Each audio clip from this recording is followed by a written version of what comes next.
C'est que vous comprendre dans notre que aux étudiants au yaouti ko style sa classe ozo comprendre que aux lauréats la poko lelo limozo diplôme ya mérite. Est-ce qu'on a vraiment slogan bien que SIP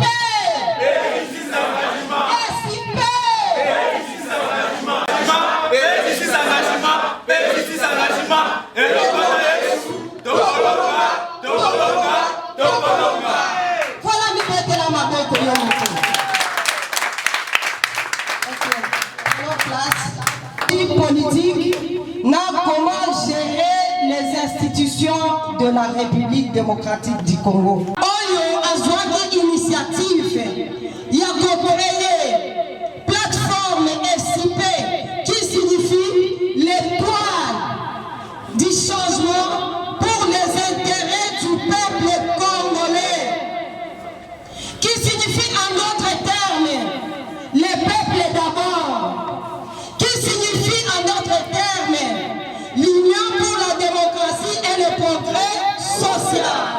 Nani aza d'accord nanga? C'est-à-dire SIP ezali plateforme oyo eza allié na IDPS. Nous sommes tous les élèves du SIFENS dans la même idéologie, même morale, na prévoyé na musala po aza mutu aza nzambete aza na ba insuffisance aza na ba fatigue aza na ba faiblesse. Tosi toyebisi bango ki akokende STT musala na eza akotambola te. Na moni kutu communication moko na internet batu mususu basekisaka balobi ata kutango bolingi bolukani mutu na bino mande fwa azalaka soda azalaka kadogo ayaka makolongulu yende ayi kobeta masasa akendaka na STT botikana komona na 18 ans akenda STT lengelo ole banda ya kutango appuyer yango akolisi yango tibango te babanda de wana akoka mosilisa yango te. Arrivé à coordinateur formateur de Boubli Mayobo, avec Yatinga, pour mettre en Makassi. La délégation est du coordinateur la présidence du président. Ainsi fait. Merci beaucoup à tout seigneur, tout honneur, tout saluaki, présence, il y a pas président, la biso, il y a pas parlement debout. Oyo bayaki awa attaque délégation la biso ya IDPS. Pardon, la biso Armand Mayamba ebisaki biso ke mona SIP aza mona IDPS. Donc introduction à la science politique. Qu'est-ce qu'un parti politique? Qui est un acteur politique? C'est quoi la politique? L'encadrement politique, l'amour et volontariat. SIP, engagement. SIP, engagement. SIP, engagement. Et le monde a Yesu, Tokolonga.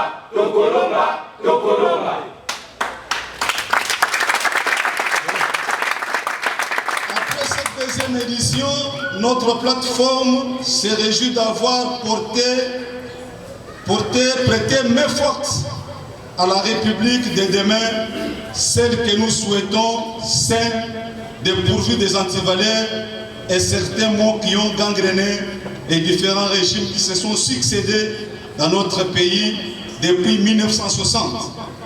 De Kasavubu à Joseph Kabila, de triste mémoire, en passant par Joseph Désiré Mobutu et Laurent Désiré Kabila. C'est ici l'occasion de remercier le coordonnateur national pour sa clairvoyance ainsi que l'ensemble de son staff et surtout pour l'amour du patrie et le soutien sans faille au programme de société du chef de l'État et à la loyauté à la personne de l'institution président de la République. Nous avons cité son Excellence M. Félix Tshisekedi Tshilombo, Fatih Béton, Bikourouge.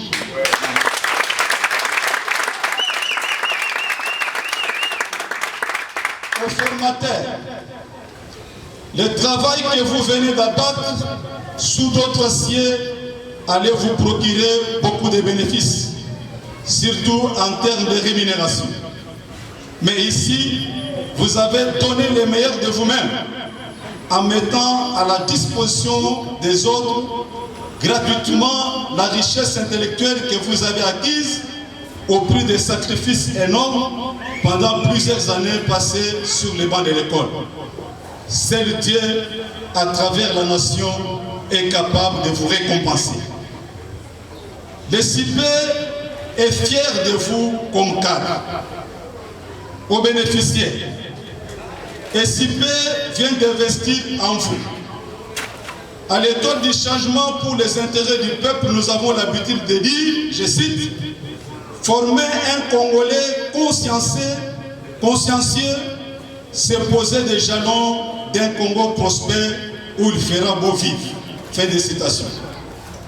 Les notions que vous venez d'apprendre et bénéficier aujourd'hui ne font pas de vous les Congolais écrasés et forts, mais au contraire, elles font de vous des véritables patriotes au service des autres et de la nation tout entière. Levez-vous, allez avec la force et le savoir que vous avez, l'Éternel vous accompagnera.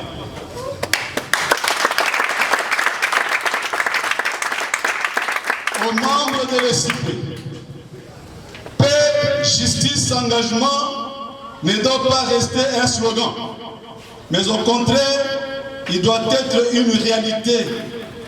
Votre détermination à aller de l'avant, votre amour pour le Congo et les CIPE vous pousserez à vous sacrifier, c'est-à-dire mettre à la disposition de l'ESIP les moyens de sa politique en apportant vos cotisations, vos dons et autres soutiens pour que cette dernière rayonne et éclaire la nation tout entière par des actions de ce genre.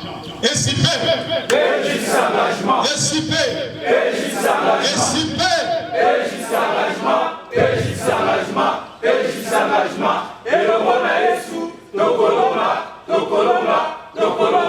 que vive le Congo uni et fort, que vive les SIP.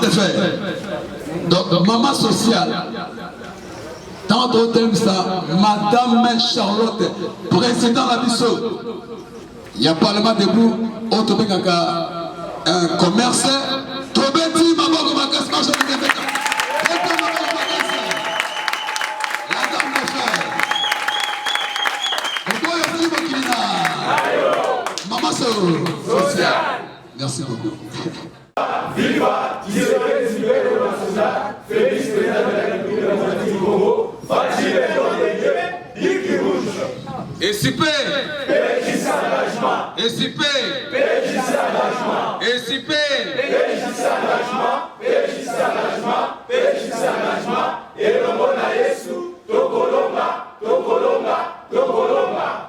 ezali esengo mingi mpona komona ba initiative ya lolengo oyo puisque bato ebele balobaka baza na UDPS mais idéologie bakimela yango malamu te soki baformation ya boye se multiplier bayinde bazolakisa ke bazolinga kokamba elongo na Faci Beton.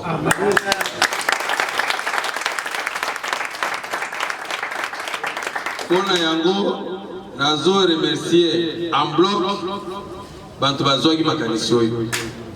Donc nzambe aza na bango elongo tosunga UDPS tosunga Faci Beton. Eloko ya mutuya biso bantu ya UDPS baye bambiaka baye bakimila idéologie ya UDPS tozali lokola bakwado okoti pine ya kotoboka yo bambi okuti mai ezomisa fuite lokola plombier okangi yango soko olobi ke natoka nanu sima na wana kokanga bakosiriprendre yo selemba oyosa nini UDPS viva te wana état de droit oyo tozo prôner ezali slogan te ezali réalité eponi mutute, eponi ekolote, eponi pe parti politique. Ata soko ozamwa na UDPS. Mokolo kosala mbeba, ozala yo moko liboso ya justice. Boyeto boyete. C'est pour cela. Tozo senga bana UDPS pusi na yebi ke esika bozali awa. Ba crème intellectuelle baza epele. Elongo na cordon na bino Arma Mayamba. Tokosangisa makanisi ensemble de façon que na kati na bino awa nombre pe ya baoyo baza ba chômeur est diminué. Très bien.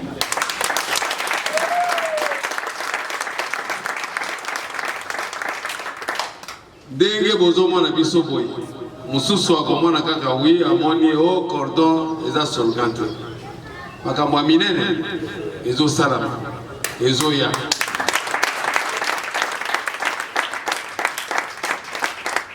Bikolo koya soki nzamba sali vous serez surpris. Même le cordon est déjà sur une liste mais na côté voilé secret na côté.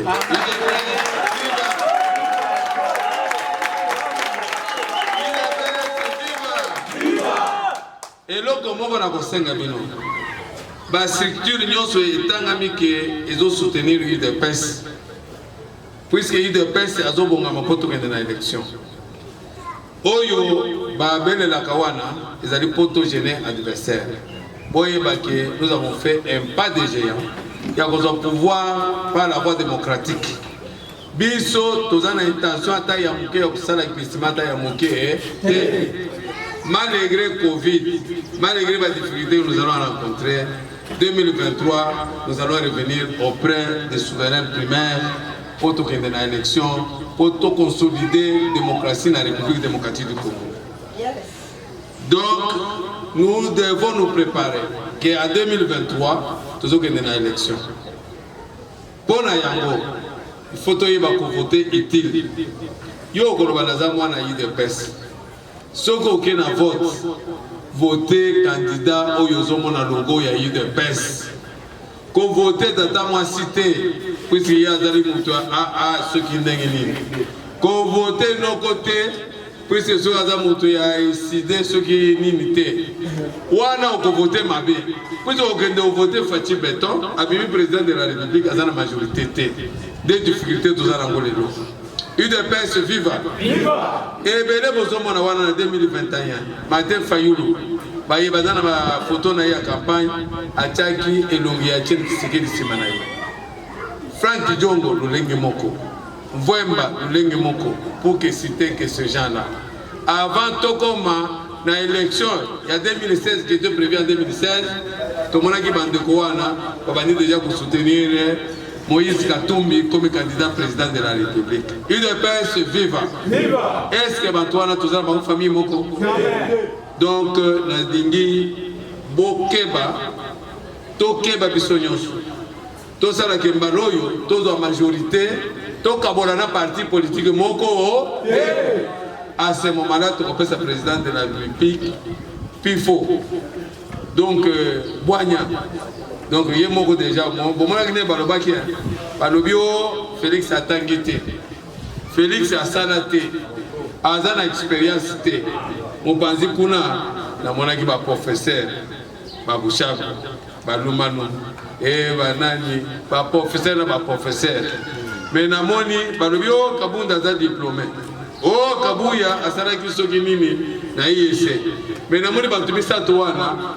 Bango pe bazotelema bazo réclamer ba bi place na bango pe ezali ke nini est-ce que siko na kati ya constitution est-ce que eloko wana eza prévu ou pas na go répondre eloko ndenge wana to bangi pe article mo to ki article mo kati ya constitution na kanga ki article to tanga ki wana eza ki article ni article 68 papa yo ma ele makasi kodo kanga lo mina ye na beta ki na resa ki écrit ma mena moni azo mo mala. Article 68, il est tracé dans l'institution Nyonso, où il y a beaucoup de biso toyemi. Mais médiaté, tout confondre, il faut que dans le lobby parlementaire, babunda pour le loco, on a pas intégré bango, bazala officiellement reconnu, na mikanda pour bazana reconnu. Bon, on est basala rango le roi moi autoproclamation mo comme institution mais bazana reconnu. Waniza étape à Liboso. IDPS ezalaki na directoire to na président moko. Soki zaki na directoire banani banda okamba. Merci. Safi Kitambala Pamela. Moi des autres là azo mérité besoin solo maman Charlotte. Sala makasi puisque maman yazo yana moto ya usana te. Voilà maman, en tout cas mes sincères félicitations pour na musano yozo sala pe moyen ko bazate. To kutia wa to que oui moto pesa na IDPS ezali koya. Nous allons encourager ba maman nyonso bazwa exemple na ye. Puisque sous monsieur Lozolo Pita espoir. Ah, vraiment espoir de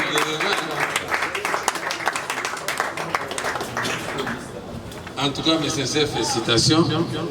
Et donc, au sein de là, Makambo Yokanaki. Nakanisi, ma formation ya boy. Si vous continuez, Congo est changer. Mes sincères félicitations.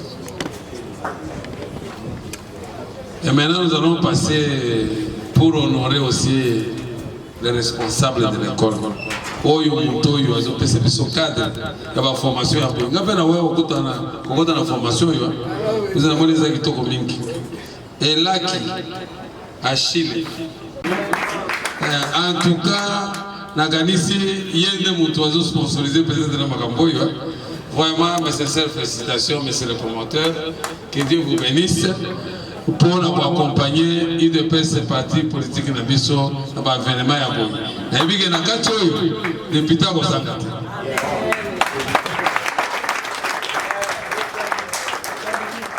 Ce qui est important, c'est la formation, puisque nous devons bannir des anciennes habitudes pour avoir de nouvelles habitudes, c'est-à-dire la lutte que lutte notre parti politique, c'est lutter contre les antivaleurs pour les valeurs.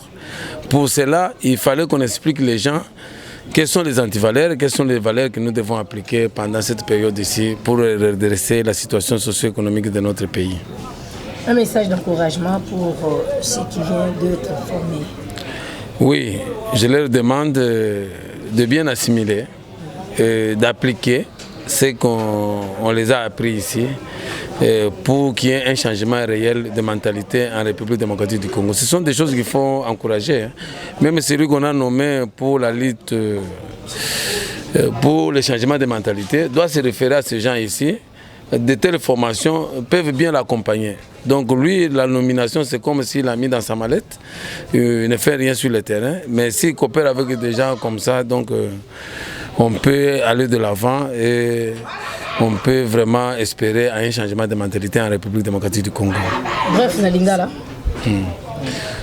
Na Lingala, la formation ya boye ezali kitoko mingi ezali ba formation ya encourager surtout na ba konzio ba nommer na président de la République pour na lutter na changement de mentalité. Il faut pas se référer na bantu ya boye, ba encourager ba formation ya boye, ba financer yango de façon que c'est multiplié pour la campagne wana esalama bien. Mais malheureusement, bango et comme le corps de la nomination, mon co ya mallette, azu a tient na poche na ye, le financement tout le monde a essayé azu faire langote. Puisque la structure ya boye le corps la ICP, pourquoi la parlement debout, ce qui a intéressé biso to multiplier la formation ya boye. Je pense que les changements de mentalité dans la République démocratique du Congo, et vous allez rêver mais vous allez réalité.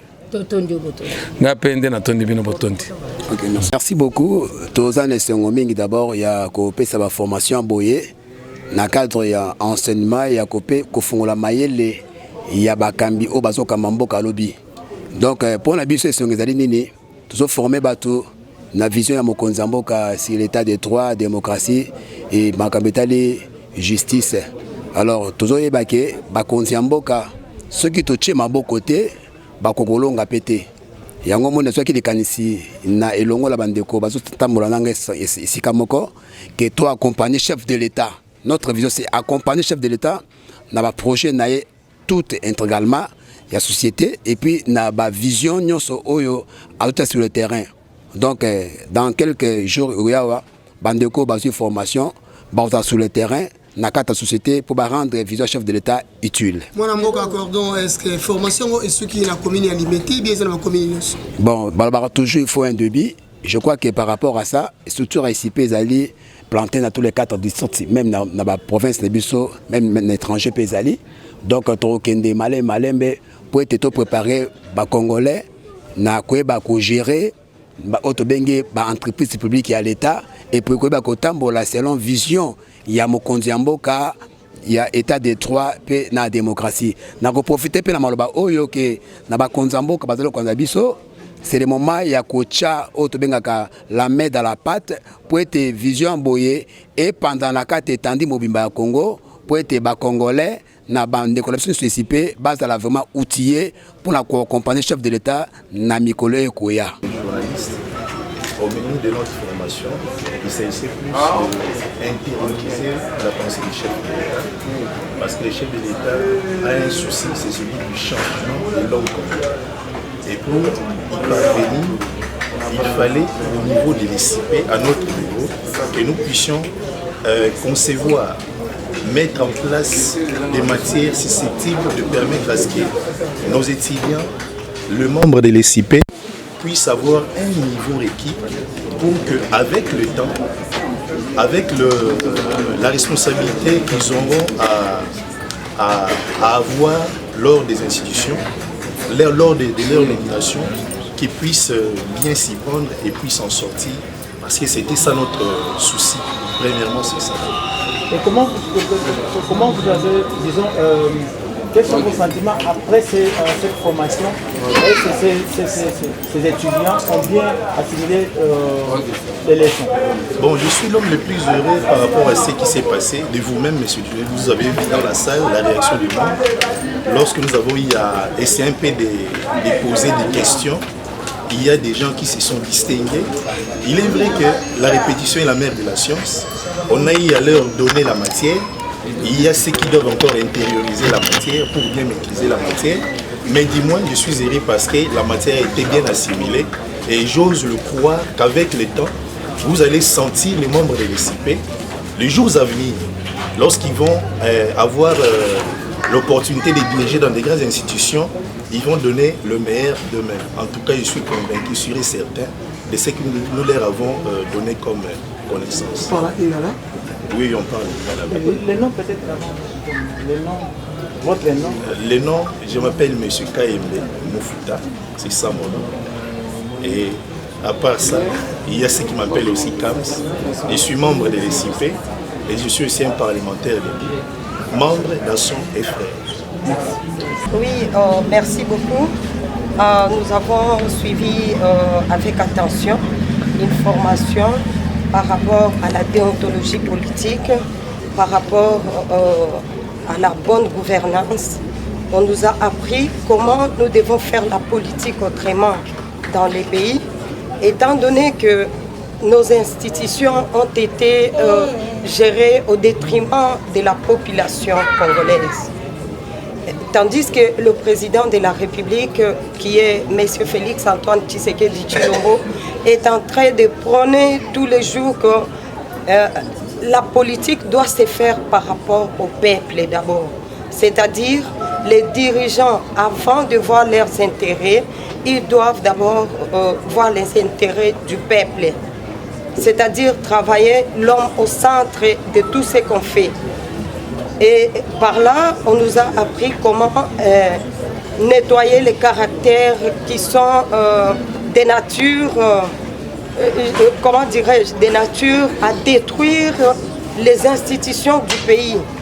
Nettoyer les caractères qui ont rendu ces peuples malheureux, un pays richement béni, mais aujourd'hui les peuples congolais paraissent les plus pauvres de la planète.